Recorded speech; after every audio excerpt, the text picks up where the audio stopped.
not. It's on a dip. It's on a slope, and plus you're right next to the baseball, so that's not really ideal. And yeah, I mean, um, you just start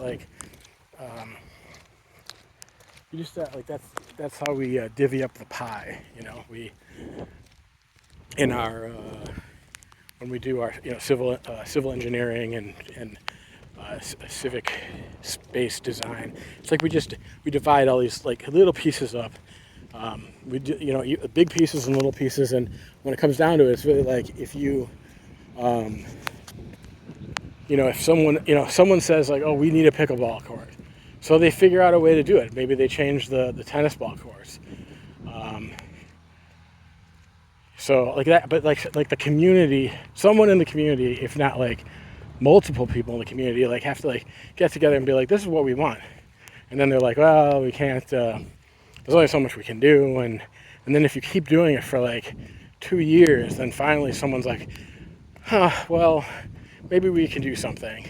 And then it takes another 2 years to like figure something out, and then by 5 or 6 years you have like a budget and like the possibility of actually having something happen. Now this over here, this area seems like something, except I'm noticing like how kind of muddy it is. So that's, it kind of rules it out, and that's usually, this isn't, you know, you're supposed to have like a picnic table here. You do have a picnic table here.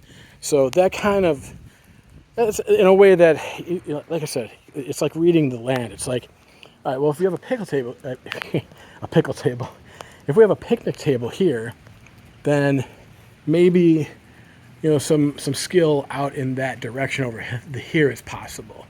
Like there's definitely a lot of square footage out here, but we've talked about before. It's like the playgrounds for the kids. Remember that one in was it Erie, Pennsylvania? It was like ages 2 to 5. That one was funny. I think I'll probably bring that up more in the future. You also have this side of it too, and this ground actually seems to be in better condition.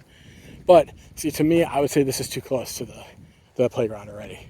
You kind of like when you get, if there was like something like in between, then to me it would make more sense. Like we've talked a number of reasons why. Now, okay, over here, this might be, so here's another part of this. If no one's out here, if no one's out here, like basically like now, then yeah, you could pretty much juggle. You could go juggle, if you feel comfortable. I don't know about juggling on the fields, but you could juggle right here. Like there's no one out here. Like find a spot, juggle, or kendama, whatever you want to do, and do solo skill or two people. But as soon as other people start coming up to use the playground or use the little league, or it's like it changes the equation, because now you're not the only person there. So you just have to like adjust these things, adjust to it, because every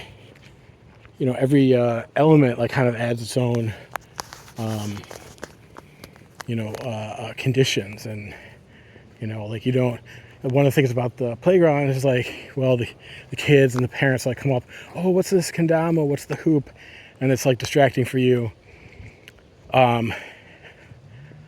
as you're trying to work on your skill and stuff. Like here's a kind of like there's times when you get like into here where it's like, hey, it's tucked away. Like right here, you don't want your equipment going over the fence for the Little League. You have some possibility of shade here with the trees, which is nice. So maybe this is something. The one thing is that now you're really far away from the skate park, and if you tell someone to meet you here, you'll have to tell them like, more directions, how to. how to get out here. And so that's a maybe. I would say that's like a maybe. It's like a local level decision. And oh, this is another little league. So at least 2 little leagues. You got basketball court, and then this looks like pickleball or tennis. Let's see. It looks like tennis.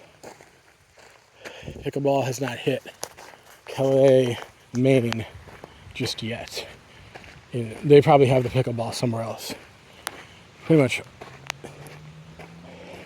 lots of places have it now. It's kind of neat.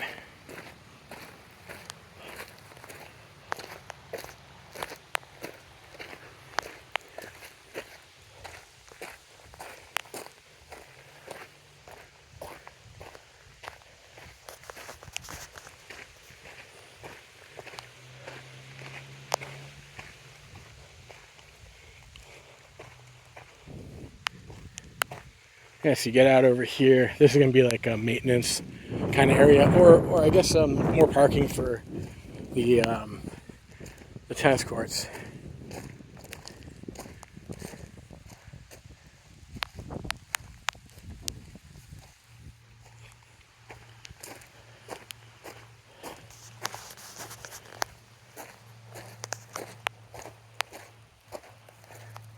So that gives you, here, that doesn't look too attractive. Here is not too attractive in my opinion. Looks like it's got some water even.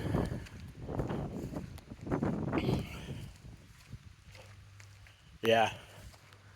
All right, well, I think that wraps it up. The skate park's over there. You can see, so that's, you can see, where it is, like where I am, where this currently is in relationship to the skate park. We basically went around the tennis courts here. Well, yeah, so wrap it up in Calais, Maine. Yeah, I mean, a wooden park, basically a full wooden park. That's really unusual.